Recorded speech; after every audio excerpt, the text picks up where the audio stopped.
வாடி. நீ இப்படி உட்காந்துக்கிறத பார்க்குறப்ப கேவலமா இருக்கு.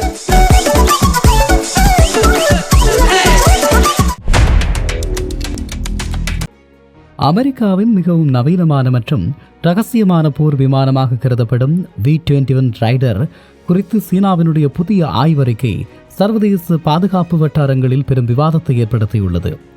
குறிப்பாக சீனாவின் வான்வெளி ஆராய்ச்சியாளர்கள் மற்றும் இராணுவ விமான ஆராய்ச்சி நிறுவனம் மிலிட்டரி ஏவியேஷன் ரிசர்ச் இன்ஸ்டிடியூட் அமெரிக்காவினுடைய V-21 விமானத்தை ஒரு மெய்நிகர் மாதிரியாக உருவாக்கி இந்த ஆய்வு மேற்கொண்டுள்ளனர். அதன்படியாக V-21 விமானத்தினுடைய உண்மையான தொழில்நுட்ப விவரங்கள் அமெரிக்காவால் மிகவும் ரகசியமாக வைக்கப்பட்டுள்ளன. எனவே சீன ஆராய்ச்சியாளர்கள் பொதுவெளியில் கிடைக்கக்கூடிய புகைப்படங்கள், வடிவமைப்பு தரவுகள் மற்றும் விமானத்தின் பறக்கும் பண்புகள் ஆகியவற்றை கொண்டு ஒரு மாதிரியை உருவாக்கினர். அதிலே இந்த ஆய்வுக்கு PAJX என்ற அதிநவீன மென்பொருளை அவர்கள் பயன்படுத்தியுள்ளார்கள். இது சிக்கலான இராணுவ விமானங்களின் வடிவமைப்புகளை ஆய்வு செய்து அதன் காற்றியக்கவியல் செயற்பாடுகளை துல்லியமாக கணிக்கவல்லது. இந்த நிலையில் கண்டறியப்பட்டதாக கூறப்படும் குறைபாடு V-21 விமானத்தின் முக்கிய பலமே அதன் பிளைங் விங் வடிவமைப்பு தான். ஆனால் சீன விஞ்ஞானிகள் இதே வடிவமைப்பில் தான் சில பலவீனங்கள் இருப்பதாக குறிப்பிடுகிறார்கள். விமானம் காற்றில் பயணிக்கும் போது அதன் நிலைப்புத்தன்மை மற்றும் சமநிலை பராமரிப்பதில் பல சிக்கல்கள் இருப்பதாக அவர்கள் கூறுகிறார்கள். தற்போதுள்ள வடிவமைப்பில் சில மாற்றங்களை செய்வதன் மூலம் அதன் செயல்திறனை மேலும் அதிகரிக்க முடியும் என அந்த ஆய்வறிக்கை பரிந்துரைக்கிறது. V-21 ரைடரின் வலிமை அமெரிக்காவினுடைய நிலைப்பாடு. சீனாவின் இந்த வாதங்களுக்கு மத்தியில் அமெரிக்க விமானப்படை V-21 விமானத்தை தனது எதிர்கால இராணுவ பலத்தின் முதுகெலும்பாகவே பார்க்கிறது. அதே நேரம் கண்ணுக்கு தெரியாத தொழில்நுட்பம் இது. உலகின் மிக நவீன ரேடார் அமைப்புகளாலும் கண்டறிய முடியாத அளவுக்கு அதிநவீன ஸ்டெல்த் தொழில்நுட்பத்தை கொண்டுள்ளது. இதன் சிறப்பம்சம் என்னவென்றால் இதன் ஓப்பன் ஆக்ஸ்ட்ரக்சர் முறைதான். இதன் மூலமாக வன்பொருளில் மாற்றம் செய்யலாமே தவிர புதிய அச்சுறுத்தல்களுக்கேற்ப மென்பொருளை சில வாரங்களிலே மேம்படுத்த முடியும். அதே நேரம் இது அமெரிக்காவின் அணு ஆயுத திறனின் ஒரு முக்கியமான அங்கமாக இருக்கும். மேலும் இது தற்போது V-2 மற்றும் V-1B லான்ச்சர் போல் விமானங்களுக்கு பதிலாக பயன்படுத்தப்படலாம். இந்த நிலையில் இந்த ஆய்வினுடைய பின்னணி இது எவ்வளவு உண்மையானது என்ற கேள்வி பலருக்கும் எழலாம். உலக நாடுகள் தங்களுக்கு போட்டியான நாடுகளின் போர் விமானங்களின் செயல்திறனை அறிய இது போன்ற ஆய்வுகளை மேற்கொள்வது பொதுவான ஒன்று.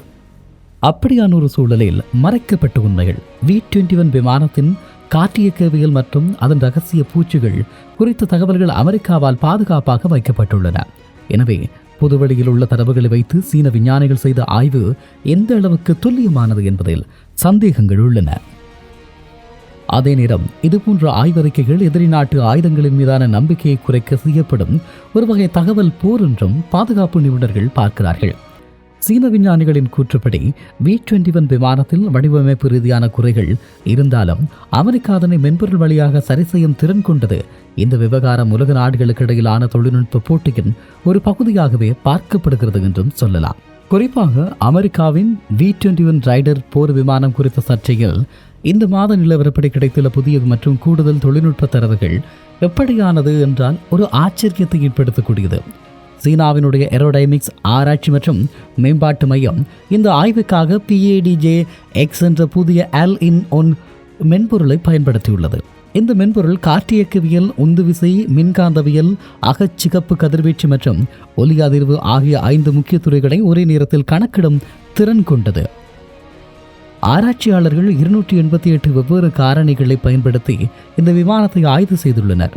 இதில் விமானத்தின் லிப்ட் டு ராக் விகிதத்தை 15% வரை அதிகரிக்க முடியும் என்றும் அதன் மூலம் எரிபொருள் சிக்கனத்தையும் தூரத்தையும் அதிகரிக்கலாம் என்றும் அவர்கள் கண்டறிந்துள்ளார்கள்.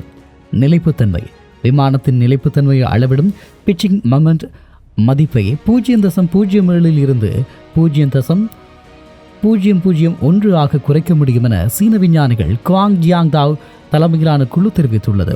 இதன் பொருள் மிக குறைந்த உழைப்பில் விமானத்தை சீராக பறக்க வைக்க முடியும் என்பதாகும்.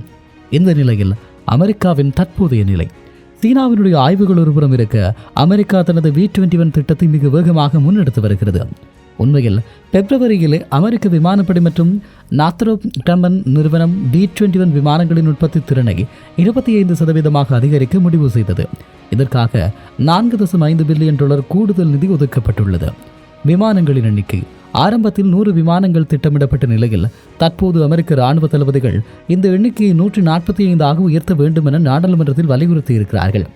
இதே நேரம் 2026 மார்ச் 10 அன்று கலிபோர்னியாவின் மேஜாவோ பாலைவனத்திற்கு மேலே 5 மணி நேரத்திற்கு மேலாக B-21 விமானம் வெற்றிகரமாக பறந்து நடுவானில் எரிபொருள் நிரப்பும் சோதனையை நிறைவு செய்திருக்கிறது. பயன்பாட்டுக்கு வருதல் முதல் கட்டமாக 2027 ஆண்டில் தென்டக்கோவில் உள்ள எக்ஸ்பெல்த் விமானப்படை தளத்தில் இந்த விமானங்கள் அதிகாரபூர்வமாக பணியில் அமர்த்தப்படும். இந்த நிலையில் பாதுகாப்பு நிபுணர்களுடைய கருத்து, சீனாவின் ஆய்வு முற்றிலும் பொதுவெளியில் உள்ள புகைப்படங்கள் மற்றும் வீடியோக்களை அடிப்படையாக கொண்டது. B-21 விமானத்தின் உண்மையான கோடிங் மற்றும் உட்புற இயந்திர விவரங்கள் ரகசியமானவை. எனவே சீனாவின் கண்டுபிடிப்புகள் ஒரு உத்தேசமான கணிப்பு மட்டுமே தவிர அது உண்மையான குறைபாடு அல்ல என பல நிபுணர்கள் கருதுகிறார்கள். அமெரிக்காவின் அதிநவீன ஆயுதங்கள் மீது சந்தேகத்தை ஏற்படுத்த சீனா நடத்தும் ஒரு வகை தகவல் போர்தான் இது என விமர்சிக்கப்படுகிறது என்றும் குறிப்பிட்டு சொல்லலாம்.